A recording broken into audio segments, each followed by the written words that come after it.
Hello, नमस्कार, आदाब और सत श्री अकाल। कैसे हो लवलीज? सब खुश हो ना? खुश देखो, मैं ये नहीं कह रही कि हमेशा दांत निकाले रहो, मुस्कुराते रहो। मानसिक शांति जो है ना, सबसे बड़ी खुशी है। संतुष्टि का अनुभव करना सबसे बड़ी खुशी है, वरना तो खुशी से बड़ा भ्रम कुछ है ही नहीं। तो यदि आप मानसिक शांति में हो, आप किसी ऐसी जगह हो जहाँ संतुष्टि आपके साथ है, बहुत ज़्यादा डरते नहीं हो, बहुत ज़्यादा उलझते नहीं हो, तो खुश हो, खुश रहा करो। बाकी प्रवचन बाद में। हमको पता है आप बोर होने के बाद फिर बोलोगे यार कितना पकाती है ये, कितनी बोरिंग इंसान है। इंटरेस्ट में मैं बहुत बोरिंग हूँ सच में। तभी तो मेरे को लगता है फ्लर्टिंग तक तो ठीक है, रिश्ते में आने के बाद ना पक्का मेरे को छोड़ के भाग जाएगी। किडिंग। तो चलिए स्टोरी पर आते हैं। स्टोरी का नाम है तू है तो, मतलब आयशा और माया की कहानी। प्रेम कहानी ना, हाँ प्रेम कहानी। पिछले एपिसोड में हमने देखा कि माया सहगल इंटरव्यू के लिए तैयार होती है और वो सांझ मीडिया हाउस पहुंच चुकी थी, जहां विवेक उससे शब्द से पहले ही माफी की मांग करता है और माया उसे अपना काम करने की एक उचित सलाह देती है। थोड़ी देर बाद विवेक फिर लौटा और इस बार एक हल्की सी चालाकी दी। वैसे मिस माया, मेरी एक साथी है, कहीं तो कोवर्कर भी, आयशा, वो आपसे मिलना चाहती थी, लेकिन फिलहाल अभी आसपास कहीं नजर नहीं आ रही। माया ने एक पल को उसकी बात को हवा में उड़ता हुआ सुना, जैसे बारिश की बूंद मिलने से पहले ही हवा में सूख जाए। कोई बात नहीं, फिलहाल इंटरव्यू कर लेते हैं, फिर आप जिनसे कहेंगे हम मिल भी लेंगे। बेहद सहजता से जवाब दिया था माया ने। उसका चेहरा अब भी शांत था, जैसे उसमें कोई लहर ना उठी हो, पर विवेक जानता था उसने अभी किसी झील की गहराई में पत्थर फेंका था। माया की निगाहें अब भी उसी प्रश्न मंच की ओर थी, जहां वो बैठने वाली थी, जहां उनसे सवाल पूछे जाने थे, और हर सवाल में शब्द से ज्यादा दृष्टि की पारखी नजर होनी थी। विवेक उन्हें देख रहा था, उसने कुछ पकड़ने की कोशिश की, कोई भाव, कोई कंपन, उस नाम से उपजी कोई बेचैनी या कोई भावना, पर कुछ नहीं मिला, क्योंकि माया सहगल एक उम्दा लेखिका ही नहीं थी, बल्कि एक भावात्मक सिपाही भी तो थी। उनके लिए भावनाएं हवा की तरह थी, जरूरी तो थी, पर दिखाई नहीं देती थी। और यही तो उनकी सबसे बड़ी ताकत। और तभी स्टूडियो के पीछे खड़े एक अंधेरे कोने से आयशा ने देखा माया को। उसके हाथ ठिठक गए, सांसें अटक गई। माया वही थी सामने, मगर कितनी दूर, जैसे कोई कविता जिसे वो समझती थी अब जैसे किसी और ही भाषा में लिख दी गई थी, जो शायद शब्दों से नहीं बल्कि चुप्पियों से गूंज रहे थे। माया अपनी कुर्सी की ओर बढ़ी, कमर सीधी, चेहरा शांत और आंखों में वही ठंडी रोशनी जो उजाला नहीं देती, बस देखना सिखाती है। और आयशा, वो वहीं खड़ी रही एक कोने में, खुद से जूझती हुई कि क्या उसे वहां होना चाहिए या कहीं और, नजरों से बेहद दूर, जहां वो दिखाई भी ना दे। शाम ढल रही थी, लेकिन सांझ मीडिया हाउस के भीतर का माहौल रोशनी और हलचल से भरा हुआ था। हर दीवार, हर कैमरा, हर सांस जैसे इस पल का साक्षी बनना चाहता था।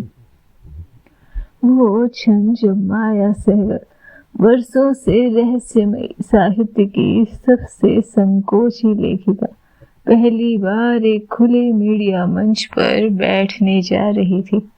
माया का चेहरा शांत था, वैसा ही जैसा उसकी किताबों के शब्दों में उतरता था, ठहरा हुआ, सधा हुआ, लेकिन भीतर कुछ छनकाहट होता हुआ।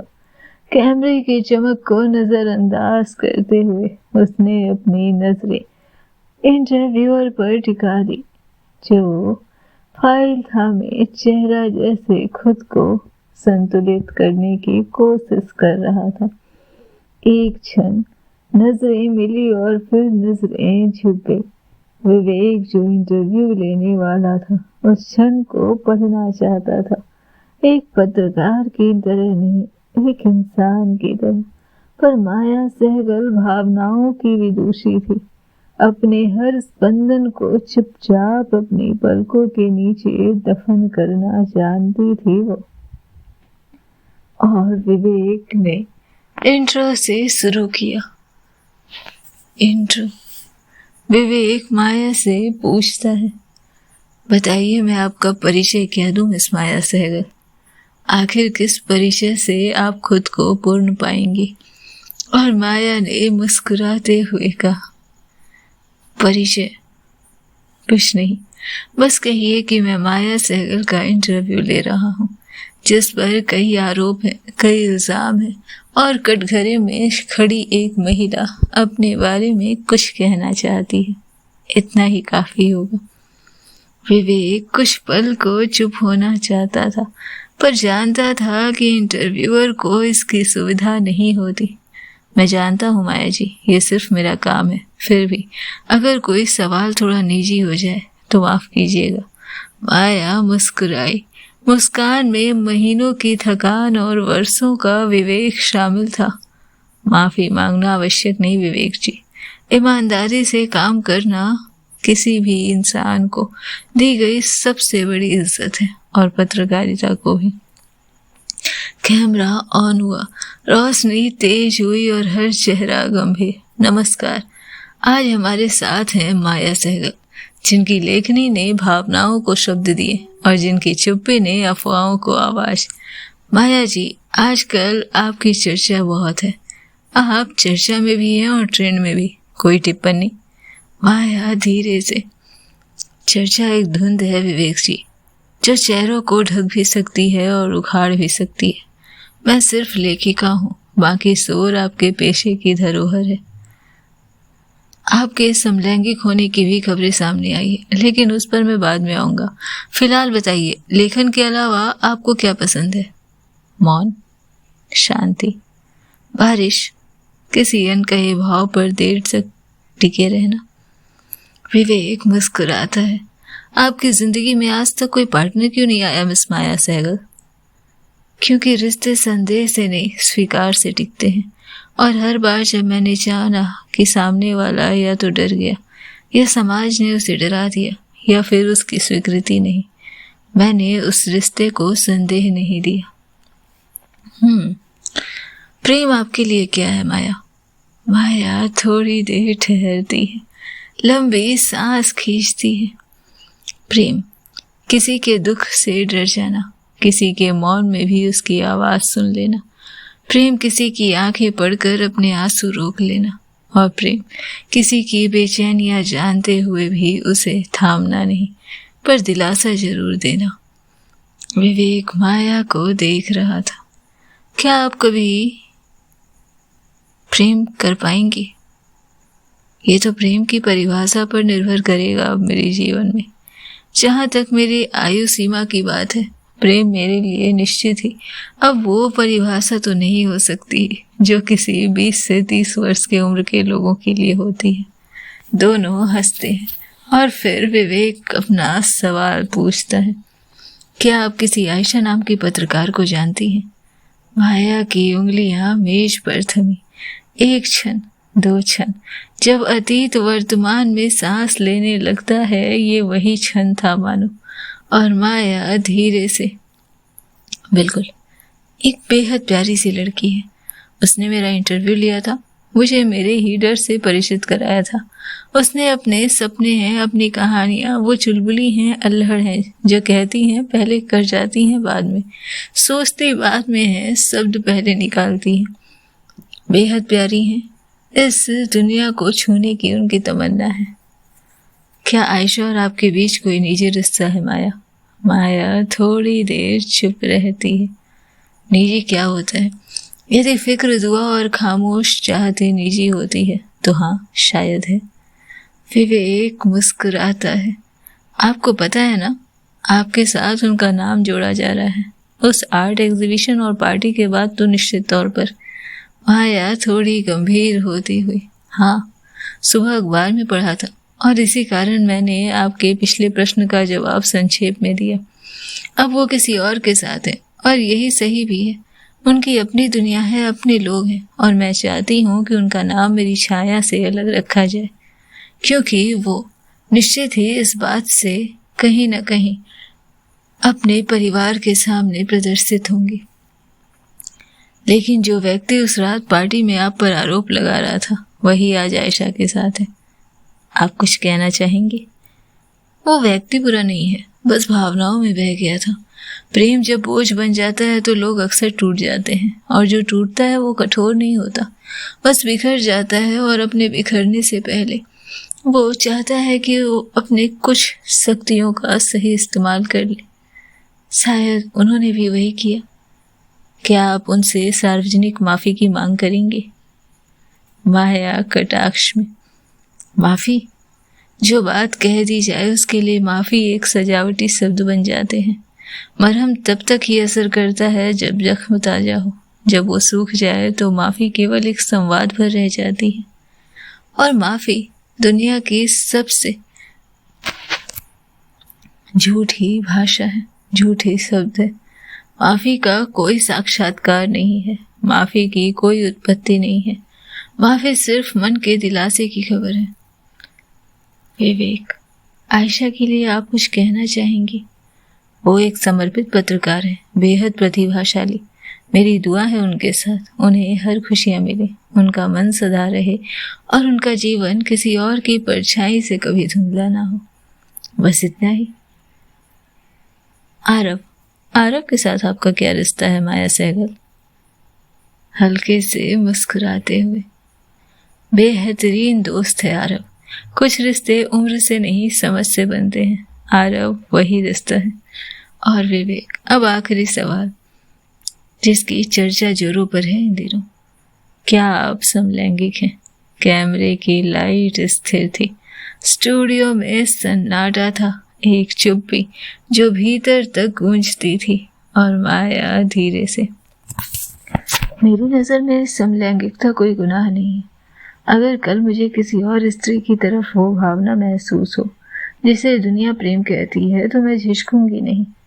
अगर आप इसे लेस्बियनिज्म कहते हैं तो कहिए, पर मैं खुद को सिर्फ एक संवेदनशील इंसान कहूंगी, जो प्रेम को किसी नाम या लिंग की सीमाओं के दायरे में नहीं बांधता। और इसके लिए मुझे खुद को ये कहने की ज़रूरत नहीं कि मैं हूँ या नहीं। लेकिन अगर दुनिया कहना चाहती है और मेरी भावनाएं यदि किसी हिस्से के प्रति कभी आकर्षित होती है, तो जी बिल्कुल मैं समलैंगिक हूँ। कैमरा बंद हो गया, रोशनी मध्यम हुई। माया ने गहरी सांस ली, जैसे एक लंबा सफर अभी अभी तय हुआ हो। उसकी नजरें फिर एक बार आयशा को तलाशने की कोशिश तो कर रही थी, पर इस बार न कोई जुबान कांपती, न कोई आंखें, बस एक मौन विदाई, एक चुप संवाद और एक अधूरा प्रेम जो कभी नाम नहीं मांगता। और यही उसका सबसे बड़ा सच था। स्टूडियो की रोशनी अब मंद हो चली थी। अंदर के कैमरे और क्रू की खामोशी बाहर की हवा में घुलने लगी थी। इंटरव्यू समाप्त हो चुका था, लेकिन वो वक्त पूरी तरह से गुजरा नहीं था अभी। उसकी कुछ बूंदें, कुछ अधूरे वाक्य, कुछ अनकहे भाव अब भी माया सहगल की आंखों के पीछे सिमट रहे थे। स्टूडियो से बाहर निकलते हुए माया के कंधे ढीले थे, पर चाल अभी भी वैसी ही थी। नपी तुले कदम, चेहरे पर सौम्य मुस्कान और भीतर कोई ज्वार जो उसके सलीके से उसने बांध रखे थे। बाहर आरव खड़ा था, जैसे कोई अपना किसी अजनबी मौसम के इंतजार में हो। कैसा रहा? उसकी आंखों में गहराई और लहजे में सहज जिज्ञासा थी। आया मुस्कुराई, वही पुरानी मुस्कान जिसमें न समर्थन था न विरोध, सिर्फ एक संयत स्वीकृति जरूर थी। ठीक था, बस उसने इतना ही कहा। तभी विवेक पीछे से आया, कांधे पर फाइल से भरे बैग टांगे और चेहरे पर वही परिचित सलीका। आपने कमाल कर दिया माया जी। आपकी लेखनी जितनी धारदार है, आपकी उपस्थिति उतनी ही विनम्र। हर जवाब जैसे सधी हुए शब्द से बने कविता। माया ने उसकी ओर देखा, हल्की सी मुस्कान से उसका धन्यवाद किया। आपके सवालों में भी तीव्रता थी विवेक, पर आपके जज्बात और जवाब में उससे ज्यादा गहराई। विवेक ने स्वीकार किया था, और तभी वो क्षण जैसे कोई हवा हल्के से बहती हुई कमरे में दाखिल हुई हो। बिना दस्तक, बिना आहट, आयशा सामने से आती दिखी। नीले रंग के सट बाल बंधे, आंखों में जैसे थकन और सवाल, और अधरों पर एक जानी पहचानी बेचैनी, जैसे कोई शब्द जो छूट गया हो या कोई पंक्ति जिसे अधूरा छोड़ दिया गया हो। माया की नजर उस पर पड़ी और पल भर के लिए समय ठहर गया। माया ने मुस्कुरा कर देखा। मुस्कान वही थी, वही जो कभी आयशा को अंदर तक भिगो देती थी, जैसे कोई सूखी जमी पहली बारिश की छुअन से पिघल जाती। पर आज आयशा की नजरें झुक गई, शायद इसलिए नहीं कि वो डरती थी, बल्कि इसलिए कि उसकी आंखें आज सवालों से भरी थी, और जब भी माया को देखा करती थी, उन सवालों का जवाब उसके होठों तक आकर बाहर निकलने की मशक्कत करता नजर आ रहा था। माया चुप थी। आयशा कुछ कहने को बढ़ी, लेकिन पल बीत गया और विवेक ने माहौल को हल्का करने की कोशिश की। इन्हें तो आप जानती ही हैं माया, मिस आयशा बेहद उम्दा पत्रकार है, जैसा आपने कहा था, जितनी तेज उतनी ही इमोशनल। मैं तो समझता हूँ आप दोनों का साथ कुछ वक्त के लिए ही सही, पर साहित्य के क्षेत्र में एक सौगात रहा है। माया ने उसकी बात सुन ना तो सहमति जताई न विरोध किया। उसने सिर्फ आयशा की ओर देखा, और वो नजर कुछ कहती नहीं थी, बस बहुत कुछ महसूस करवा रही थी आयशा को। वो वही नजर थी जो एक पंक्ति के बिना किसी शास्त्र को पूरा कर सकती थी। आरव ने आगे बढ़कर आयशा से कहा, नए जीवन की शुभकामनाएं आयशा। बहुत कुछ बाकी है आपके लिए, बहुत कुछ जिसे आपको पूरा करना है। आयशा ने धन्यवाद दिया, पर उसकी आवाज जैसे गले में कहीं अटक गई। शब्द निकले नहीं, बस होठ हिले। माया, विवेक और आरव जैसे इस भारीपन को महसूस कर पा रहे थे, और माया ने हाथ बढ़ाते हुए कहा, नए रिश्ते की शुभकामनाएं मिस आयशा। आप जीवन के क्षेत्र में बेहद तरक्की करें, संबंधों के क्षेत्र में बेहद तरक्की करें। आपको यश, मान, सम्मान और प्रेम सबका लाभ मिले। और इतना कहकर वो आरव की तरफ देखती है, जैसे अब चलने का समय हो चुका था। आयशा उन्हें जाते हुए देखती रही, नहीं, सिर्फ माया को देखती रही। उसकी आंखों में प्रश्न थे, क्या वो सब एक क्षण था? क्या कुछ बचा है? क्या आपने भी मुझे वैसे ही जिया जैसे मैंने आपको? पर न आयशा पूछ सकी, न माया के पास कोई उत्तर। आज वो चुप थी, और चुप्पियां कभी कभी इतनी अर्थपूर्ण होती है कि शब्द उसके आगे कमजोर पड़ जाते हैं। तभी विवेक जाती हुई माया को देखता हुआ कहता है, आज तक कोई मेरी नजरों से नहीं छिपा पाया खुद को, पर माया सहगल माया सहगल माया सहगल निकली। मैंने आज इनको पढ़ने की बहुत कोशिश की, पर इनकी खामोशी ने मुझे मात दे दी। आयशा सब सुन रही थी। ये बिल्कुल वैसी ही है जैसे किसी रहस्य की अंतिम पंक्ति कोई पाठक अपने भीतर ही रख लेता है। अब कोई प्रतिक्रिया नहीं बची थी। वो बस देख रही थी माया को, जो हर बार उसकी जिंदगी में आती और सब कुछ उलझा देती और फिर चुपचाप चली जाती थी।